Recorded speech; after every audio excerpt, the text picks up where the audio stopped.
Good afternoon, everyone. Hope everyone had a good lunch. Today we're going to discuss first impressions in business environments across different cultures. We're going to look at how first impressions affect communication and set the tone for future interactions. Today, the presenters are going to be myself, Corey Bryant, Nate Loop, Marvin El-Barkawi, Chenning Lai, and Rabi Abadat. In a more and more globalized world, cross-cultural communication is occurring constantly in the business arena, and first impressions are crucial to set the framework for how these interactions go. Did you know that in the first 7 seconds of an interaction, you establish your first impression of somebody? This is crucial to know because knowing that this interaction is going to be judged so early will help you be more prepared for how the rest of that interaction will go. And knowing that as well is going to help you to be more prepared knowing that you yourself will judge others. And the goal of our presentation today is to give you the knowledge and tools for preparing for these interactions, knowing that people from different cultures are going to have different lenses for how they view first impressions. And being better prepared for these will help you to have better engagements in the future. I'm Nate, and I'm a business delegate from the US. Today, I met with Marvin and Chen, delegates from Germany and Taiwan. And when I walked into the room, I directly walked up to both. I stuck my hand out, gave them a strong handshake, a big smile, and direct eye contact. At that point, Chen made a joke about the weather outside and how it was raining and that both her dogs and her kids are afraid of storms and don't like them.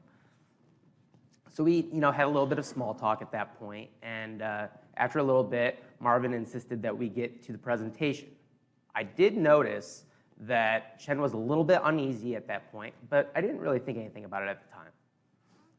So then at that point, I turned to Marvin and I said, Marvin, that sounds fantastic.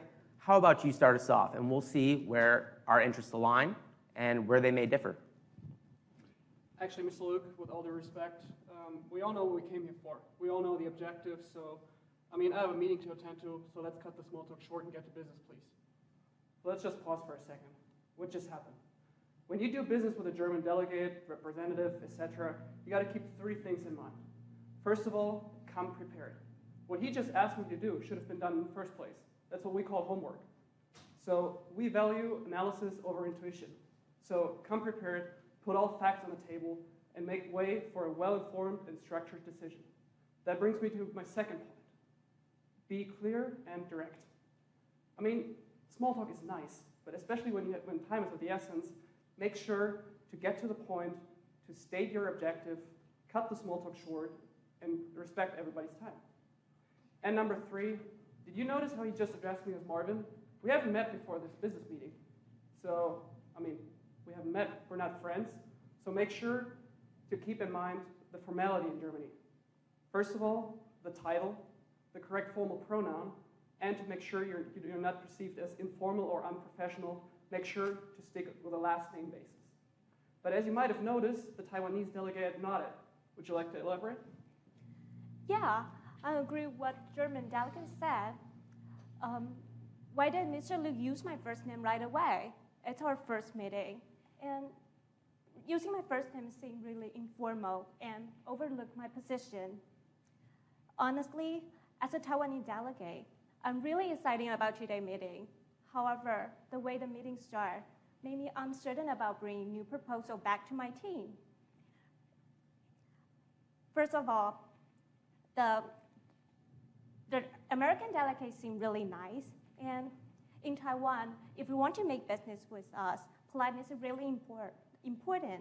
However, he immediately addressing my name made me feel a little bit disrespect.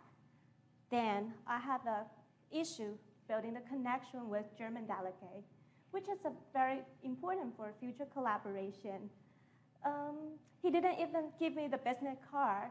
So I didn't know what level in the company that I'm responding to. And in Taiwan, exchanging business card is kind of a formal ritual to sincerely introduce yourself and show respect to others.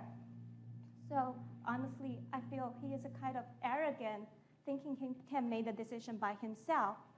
And then, what the rush? We made some changes during our discussions. I need to bring those changes back to my team and then get everybody on board. So rushing me isn't going to help us to reach a final resolution. So in my standpoint, we need to talk through every possible adjustment that why it's necessary and what is it, then I can bring those changes back to my team. In today's discussion, we learned just how important cultural awareness is when it comes to doing business globally. As you saw, each of the delegates came into the meeting with a different set of expectations. And it was clear that one first bad impression led to a deep misunderstanding with one another. For example, our American delegate walked into the room hoping to have informal conversations and used first names. However, this didn't sit well with our German delegate. Our German delegate preferred to use formal language when addressing one another. And the German delegate preferred to deep dive into business conversations. However, the focus on efficiency for our German delegate did not sit well with our Taiwanese delegate, as this made her feel rushed. And the Taiwanese delegate preferred to take some time in order to understand one another before making a business decision. According to the International Labor Union, about 70% of international ventures fail abroad due to cultural differences. So this is clear that even cultural miscommunication can undermine even the most well thought out strategies. In our situation, our delegates used the first impressions and made judgments based off of those. However, they failed to recognize how their own actions affected one another. In the end, it's important to remember that it's embracing differences and coming together to find a common ground is important in order to do business abroad. In order to do this, it's important to remember three things. First, respecting. Second, adapting. And third, listening to each other in order to understand one another's perspectives and come together to hopefully build a deeper relationship. Thank you.